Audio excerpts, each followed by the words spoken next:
A dental implant is traditionally a titanium post that replaces the root of a tooth.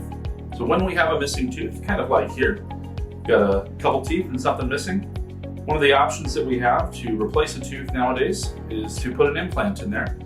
And the implant is not a tooth, but it replaces the root. After a little bit of healing, we're able to put a crown or a tooth on top of it, and it works quite well.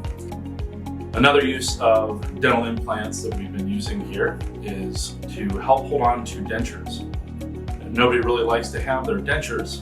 Some of them fit great, and a lot of them don't fit too well, especially those pesky lower dentures. Dental implants are super helpful for holding on to a denture, just like this. We're able to put a couple implants in.